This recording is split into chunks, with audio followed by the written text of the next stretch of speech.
Welcome back to the Nutanix Community Podcast. We're starting a new series called Stories from the EUC Road. Today we have Sean Donahue, Senior Solutions Marketing Manager for Nutanix, speaking with Al Solorzano from E360 on Runaway Capacity Planning. It's a good one. Let's join the conversation. All right, welcome back to the podcast series. I am Sean Donahue, and I'm thrilled to be here, and I want to extend a gracious thank you to Angelo for letting me step up to the microphone with this new podcast series that we're starting here called Stories from the EUC Road, and it promises to be a great one. We're talking about really deep in the weeds forensic analyses about customers, what challenges they were facing, and more importantly, how they solved those pain points and they got to a solution, really improved the employee experience. Just such good stuff. And I am so excited. And I know you're asking yourself, why are you so excited? What's so exciting about this podcast? I'll tell you why. It's because my guest today is the Al Solorzano from Nutanix 360. Welcome to the virtual stage, Al. Thank you. By the way, E360 now, Sean. E360. Oh. We've rebranded. Oh, awesome. Because I've got in my notes E360. So I'm so glad that that's the official moniker now. So Al, tell us, because listeners want to know, who is Al Solorzano? Give us your background, your dating profile, so to speak. So my whole setup. Yeah, no, I have been in this industry now, Sean, for 22 plus years. We're not on video, but I had a lot more hair back then. And myself personally, I just love this space. I love this concept of kind of being able to kind of expand the definition of the workplace for our customers, right? So that, the users, the businesses can basically thrive, right? And I think we all saw that when COVID hit, a lot of organizations scrambled. They did not know how to deal with it.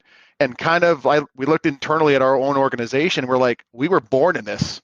We were born for this moment, right? So we really were able to step up for our customers, and with great partnerships like Nutanix, we were very excited to go to our customers and have those conversations and help them out and really achieve their business goals and get them through that pandemic. Yeah, if anything, that took it from the drawing board, limited rollouts for EUC and made it into a global POC that this whole remote work style, hybrid work style was actually going to work. And then, so I like to look at us veterans in the space. I don't know. I get so emotional. I get verklempt when I talk about this EUC space. But I like to think of us as like oak trees. And if you cut us down and counted the rings, how many rings would we have? And to do that, I like to ask this question. What was the first operating system that you worked on professionally? Oh, yeah, NT 351. There you go. Right? I'm an NT 351 guy. That's where I started. My other funny story, Sean, is actually very first time I saw NT4 Terminal Server Edition. And someone started talking about things like Citrix on top of it. My first thought was, why? That seems kind of crazy. I can deploy my desktops in a much better fashion going down the more traditional route. Now, mind you, in that time frame, my vision of a company was 10 to 15 people, right? All sitting in one physical office. And then I got my first real IT job after I graduated. And I realized that, 19 physical offices, each with 20 devices each, and having to travel and figure out how to deal with, again, at the time, Y2K, dating myself. I kind of was like, I need to come up with a better way of doing things. And so immediately went back to that concept of centralizing the data center, keeping everything, within the four walls of my control, and then just giving the user the view of that system from anything at that point, anything just became a device, right? Back in the day. And so that's kind of where I evolved. And it's funny, we were talking about the pandemic. organizationally, EUC, like you said, was more tactical. A little piece of information here, for this particular use cases. Right. It became the only way to work for quite some time. And even if you want to call it that we're out of the pandemic right now, or coming out of the pandemic, organizations are still struggling to figure out how to bring people back to the office, right? Yeah. You have, hey, we hired somebody initially in one state and they moved during the pandemic, and how do we get them to come back? Hey, we hired the best talent that we could because we were in a hiring craziness phase, trying to hire the best people. We hired people in different states. How do we get those people back to the office? That's not going to work. And even people that were physically near the office, the concept of like commuting for an hour to an hour and a half in the morning and then the evening, not being able to have lunches or dinners with your family or take a quick 15-minute trip to go pick up your kids from school. Like, the concept of work has really changed for the organization. Right. I think it's forced businesses to reevaluate how they deal with their workforce.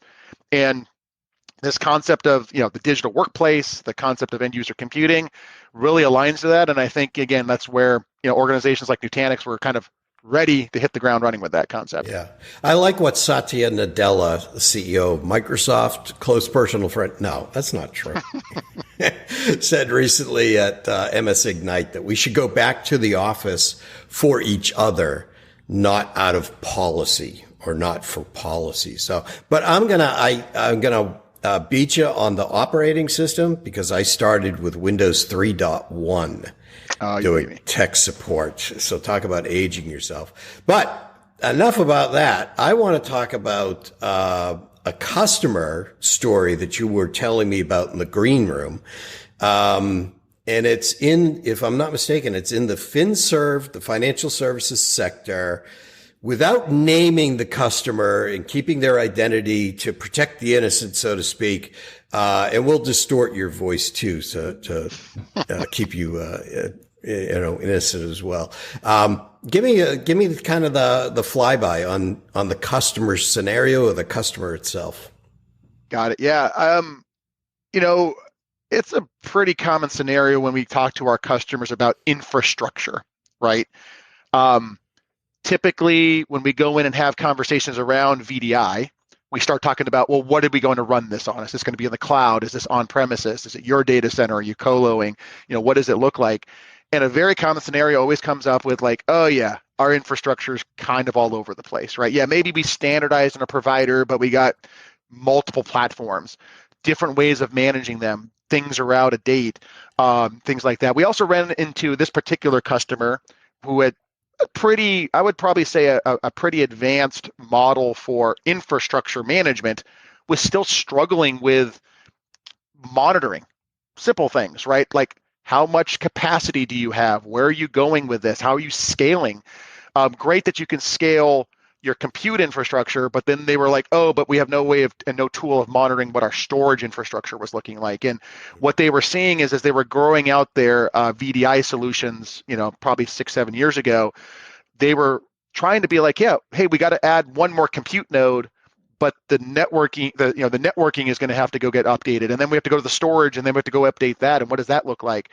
And so we started talking to them about a hyper-converged architecture with Nutanix, and it really clicked for them. Like, we want the benefits of the cloud, and we want the capabilities that it takes to the not having to really manage the cloud. I want that capability, but I'm a bank. I want to keep my stuff on-prem. And so in that conversation, hyperconverged really clicked for them, right? And we started showing them the bells and whistles of the one-click upgrades concept. They really loved something as simple as Nutanix Sizer, which maybe not everybody knows about. Kind of, it's more of a partner-facing tool, but we use it to share with our customers and say, let me show you how we can size this environment appropriate for you. And you can make modifications. You want to add more CPU? You want to have a little bit more extra capacity? Do you want, additional high availability? How many racks do you want to account for? And in that conversation, it really flipped because their current hardware providers were not able to do that, right? They had kind of three-tiered kind of architecture model where like, oh yeah, the storage guys had their own architecture, the compute guys had their own, but never the two shall meet. No, those silo teams just didn't jive well together. Correct. And even at this particular customer, Sean, they didn't have a siloed team, but they had siloed vendors, right? Which is even more interesting, right? Because even internally, they knew that they couldn't silo themselves, but just the partners that they were dealing with were forcing them to be a little bit siloed. So Nutanix really clicked for them immediately, and they saw the benefits, saw the capabilities. We got them built in very quickly within a couple of weeks once the gear showed up. Again, pre-COVID, so actually gear was available. Yeah. We got the gear available, set up, and within a couple of weeks, we had migrated all their VDI workloads to the architecture, and we showed them not only did we get it sized correctly, we now have the tools to monitor how the consumption's going, right? How you're leveraging the capabilities within Nutanix. And that was just an easy conversation to get in. And then after that, it just became, hey, well, what else can we do with Nutanix, right? So we had a lot more conversations from there. There's a couple of things that you touched on that I want to really kind of peel the onion back and get into the layers on. Number one, you mentioned flipping the VDI, migrating the VDI environment in a matter of a couple of weeks. And that just blows my mind because I remember projects that I was involved in, virtualization projects that were no joke, no less than 18 months before we even got the solution in front of an average end user. Projects went on so long that the project manager, it was a financial services company as well, and he had to travel from Boston to the customer location. He was on that project so long, he was able to pay for his entire honeymoon based on his hotel and airfare points that he accumulated from this project. That's how long it went on. So it's phenomenal that, with HCI Nutanix, you were able to flip it in just a couple of weeks.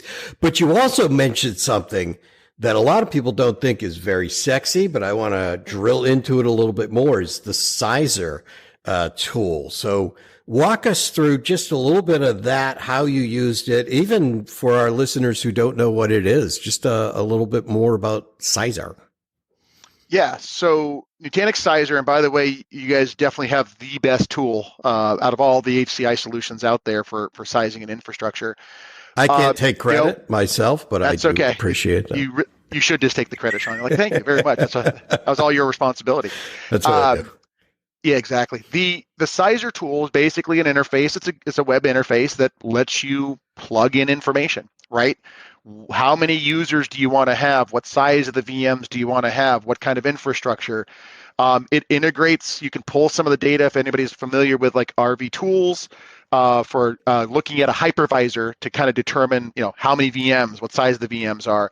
So it's a tool that you can import and configure workload sizes, and you can configure all the different options, and we can work and sit down with the customer to say, all right, this is roughly what we think you're going to need. However, we also know, let's account for growth, right? Let's account for that you think you're going to have a 10% growth. Let's also account for Nutanix Files, right? Which is a great capability of being able to bring in the file services that maybe somebody's running on their Windows machines and bring them into the Nutanix cluster. And we're able to sit the customer and walk them through, and they'll make changes and requests. We're like, oh, we prefer this chipset versus this chipset. Easy change. Flip it, change it.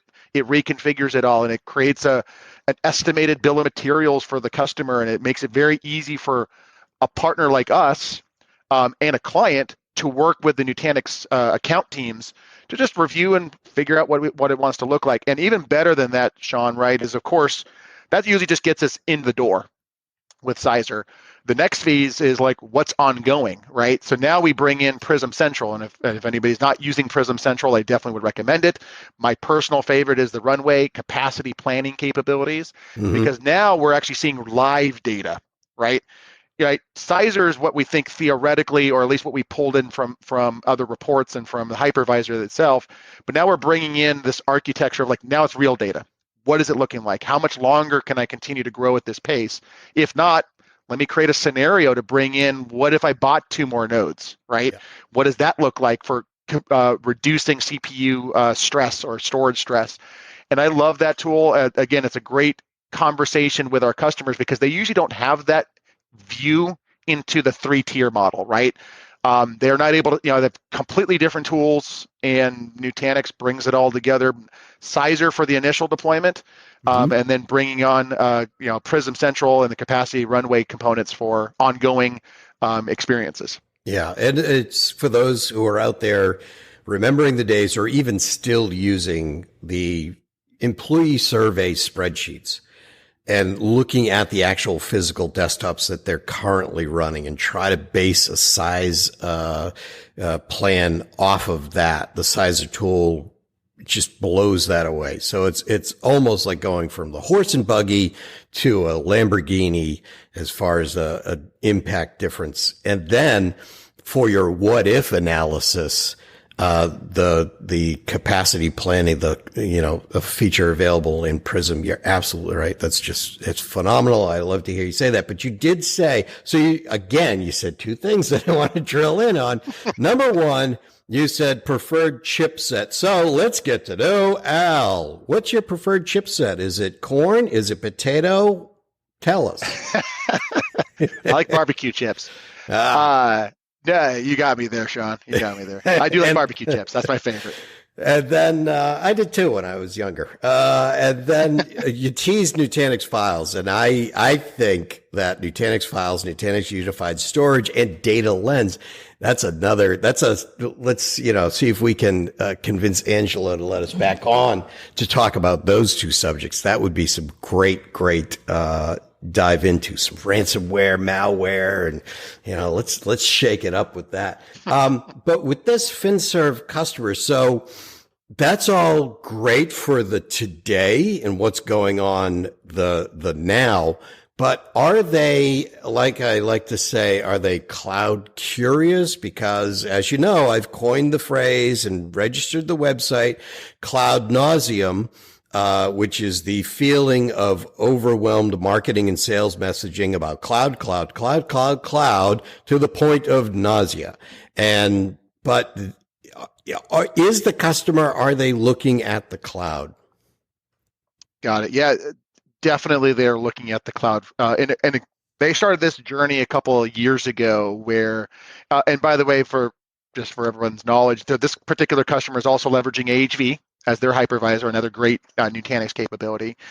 But as they were looking towards moving to the cloud, they were trying to figure out how do they, and by the way, for AHV, it was mostly cost savings, right? They got rid of their other hypervisor cost. And with that, it shall remain nameless, by the way. Yeah, I'm not going to name them. But with that, they realized it included some complexity, because as they started looking at the cloud, and specifically, they don't have a burst scenario. They're not looking to be a cloud first company. Really, they were looking for DR. They were tired of paying for a colo for compute, storage, networking, and everything, twice basically, just in case as an insurance policy. And they realized it wasn't the most efficient spend of their money. So they decided cloud is going to be the way they're going to deal with it. And with that conversation, we started kind of taking them through, okay, well then here's how we can copy machines that you have on-prem into Azure. They chose Azure as their cloud provider, mostly having to do with a lot of the Windows licensing and the Windows capabilities that they have in there and Windows Focus. When they started doing that, they started struggling a little bit. Got to be honest, it was a little difficult taking them from an AHV concept into an Azure-based concept and migrating the workloads and how do you copy, how do you replicate, how do you back them up? And so that started leading them down to maybe that's not the best way of doing things. And we kept saying to them, something's coming, Sean. Something's coming. You're going to be excited about it. I'm excited about it. And the question was when, right? When is it going to come out? And finally it came out, which was Nutanix clusters on Azure. And October 12th, by the way. I know. At MS Ignite. I gotta be honest. I had a little party at my house, had a little bourbon. I was so excited. And I was finally able to say, hey, it's ready, right? And we went back to that customer and said, hey, we know we've dabbled a little bit with it. Now it's official. It's general availability. Let's start looking into it. and they started setting up a POC, and basically within a month, they're like, we love this thing. How much is it? We're going to go buy it. We love it. And now that's really simplified their DR strategy, because now they're going to have the same capabilities of Nutanix in Azure. So replication, all the same monitoring tools, all those same capabilities that they had before. And now it's not going to be a conversion process. There's not going to be having to copy and figure things out. And so that's going to really tie into their strategy, not only just for general server compute on Nutanix, but also for VDI. Because now that's also even going to let them use their Citrix, and by the way, they're a Citrix shop. They're leveraging Citrix Cloud. They're going to be able to now, they're starting to talk about maybe they burst into the cloud. That was something they never really thought about before, but they are acquiring organizations as a bank. They're buying other banks, and they don't want to necessarily buy infrastructure, or maybe infrastructure not even available at that moment in time, right? It's going to take a couple of weeks for gear to show up, a couple of months. And so now what they're thinking about is bursting into the cloud, leveraging Nutanix clusters on Azure for a certain period of time, and then being able to say, all right, now the gear has shown up, maybe bring that back on-prem and move those users back on-prem and bring those workloads back on-prem. And so that's really got them thinking about more of a bigger growth strategy. So I kind of tell them that Nutanix kind of enabled their business to grow, right? Where like most of the time people don't think of technology doing that for them. And you're talking about bursting into the cloud, not just for DR. Again, you said a couple of things I want to drill in on, but we are going to have to wrap this episode up soon, because I want to do a full episode on just the DRBC capabilities that you mentioned, but I also want to get into this idea of bursting into the cloud, but not for DR, disaster recovery, business continuity, but for the actual growth and expansion. But then you also said the ability to move the users on-prem, cloud, back to on-prem. I'm trying to get the term fluidity or hyperfluid to catch on here, to describe that ability of moving those workloads from on-prem to cloud, over to another cloud, back to on-prem, wherever you fluidly want to take it. Yeah, I try to talk about flexibility, right? And Nutanix has given our customers a lot of flexibility. What happened when customers try to move all their workloads into the cloud, they realized they got locked in, right? And so Nutanix's capabilities to allow them to have that fluidity, I don't know, hyperfluidity, I think is the term you're trying to coin there, Sean. That concept, it's amazing. It's almost a game changer for IT, because IT usually gets notified at the last moment of a change. Hey, we just acquired a company. You got 30 days to get them onboarded. Hey, we hired 200 people last week. You need to give them, VDI workloads in a couple of days. And so, having that built-in capacity, the understanding, the knowledge of the environment that you have, the flexibility to move workloads around, that's amazing for an IT shop, because again, they don't always have that same information at the same speed as the business does, and they got to react. Yeah.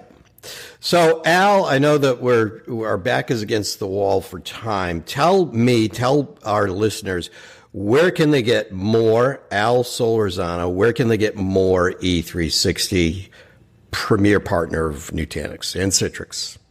Yeah, definitely just go to our website, www.e360.com or Entesys360.com. That also works. You can follow me on Twitter. I am the Al Solorzano, as you mentioned earlier, Sean. But no, I think it's just talking to, again, I'm an industry guy, Sean. I love E360. I love what we do here. But I think from an industry perspective, just working with good partners focused on you as a client, where your goals and your businesses are going. As long as you're doing that, I think we'll all be fine. Right. It's not just about the tech. But what about your Vegas residency? When does that kick off? At Caesars? Yeah, I wish. I wish. Actually, I might try to figure out how to get to a bigger place than Vegas. I don't know what's bigger. I should go to Nashville. Get to Nashville. Nashville's smaller, but definitely has got that cooler vibe. Maybe. Yeah, exactly. But I also want to encourage you to get to Chicago in May for Nutanix.next. That would be. I am excited. I was really bummed the last one got canceled, Sean. I was super bummed. By the way, should I go see a Cubs game or a White Sox game? What do you think? Cubbies, all the way. Cubbies. All right. Wrigley Field. I'm sure. there, man. All right, Al, I cannot thank you enough for grabbing the mic with me here today. Hopefully we can keep this conversation going. There's so many things I want to talk about and talk to you about. I'm going to hand it back to Angelo now and thank him again profusely for letting me grab the mic away from him today for the podcast. This has been Stories from the EUC Road. I'm Sean Doe. Angelo, back to you, my friend. Thanks, Sean. I'm excited about this series, and I know many of you are as well. To learn more, you can visit our community site at next.nutanix.com or head over to nutanix.com/EUC. Thanks for joining us today, and with that, from your friends here at Nutanix, have a great week.